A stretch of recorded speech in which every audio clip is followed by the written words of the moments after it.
Hey everyone, so my educational giant was Thomas Jefferson. Some basic facts about him. So he was born on April 13th, 1743 in Shadwell, Virginia, and then he married the widow Martha Wallace Skelton in 1772, and they had 6 children together. Only 2 of them survived to adulthood though. And then he's probably best known for drafting the Declaration of Independence and being one of the founding fathers and signing it in 1776, declaring independence from Great Britain. He was very involved in government. He served as the 2nd governor of Virginia, the 1st Secretary of State, the 2nd Vice President, and the 3rd President of the United States. And then he also died on July 4th, 1826, in his home in Monticello, near Charlottesville, Utah, which was also the 50th anniversary of signing the Declaration of Independence. So that was pretty cool. Some educational background of Thomas Jefferson. So he was a very educated person who was a man of many talents. He began formal education when he was 9 years old, and he attended the College of William and Mary for 3 years. He actually didn't think that the College of William and Mary was very rigorous, and he wasn't very impressed with how his classmates would rather be doing other things like dating girls or betting on horse races or doing card games. But he would spend most of his time studying, unlike the others, and then eventually, after 3 years, he read law under the direction of George Wythe, and he did that for 5 years. And what reading law means is, back then they didn't have law school, so they would just read law under the direction of a practicing lawyer, and so that's what he did. And Wythe actually didn't go really easy on him. Like, he really did a very vigorous course with him, and it was actually like double of what law students how long they usually studied. But then when Jefferson was practicing, he was one of the best, and he won most of his cases, so it really paid off. And then he practiced law from 1767 to 1774. And then another notable fact is he founded the University of Virginia in 1819. So Jefferson's philosophy about education and about just about life in general, I have this quote from him that I really like. It says, "If a nation expects to be ignorant and free in a state of civilization, it expects what never was and never will be." So basically, he's saying you can't be ignorant and free. You have to be educated if you want to be a self-governing nation. And those who are free must govern themselves and be responsible for it.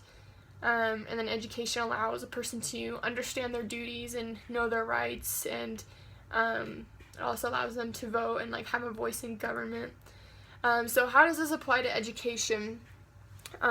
Jefferson believed that education and hard work help you go far in life. If you were educated, then you had a lot more doors open to you, and you could make more of a living for yourself and have more success. And so he wanted all children to be taught the basic skills like reading, writing, and arithmetic especially.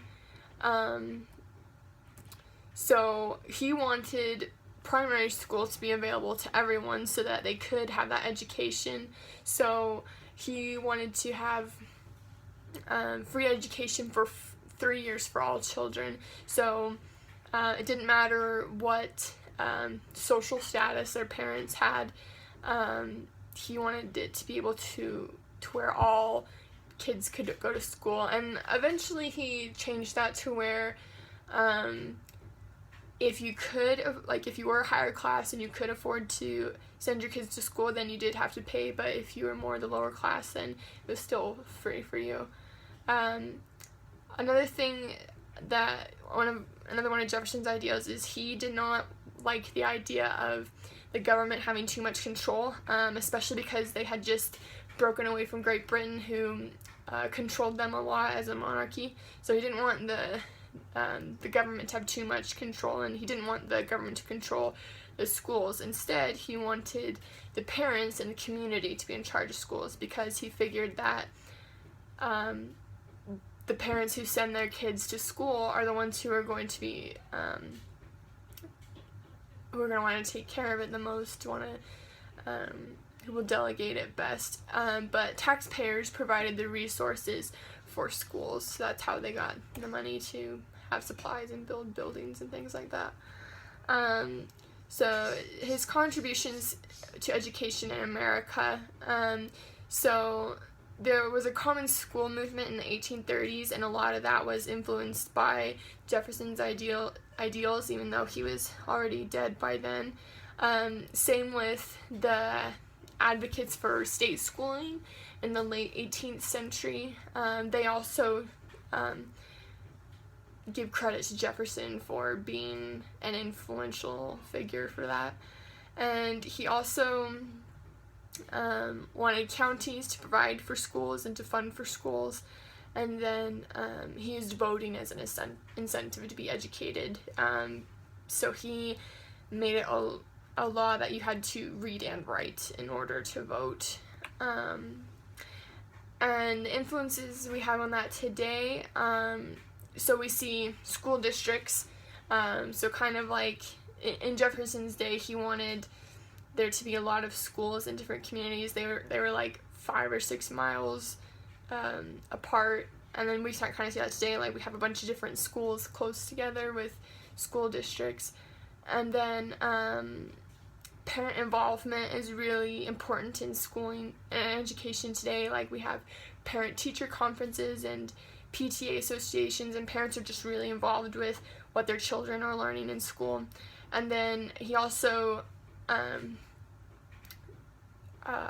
thought it was important that children be taught the basic skills, which we do see in elementary schools today. They're taught, basic reading and writing and math, and then once they're older, people typically go into more specialized skills, but in elementary schools they're very basic. And then also he had a filtering system, so he tried to, when you went to the primary school, if you did really well in that, then you could go to grammar school, and the best at the grammar schools would eventually get scholarships to go to the University of Virginia. And so that's kind of like how we have applying for colleges and things like that. Like those with good grades get to go to good colleges and good schools.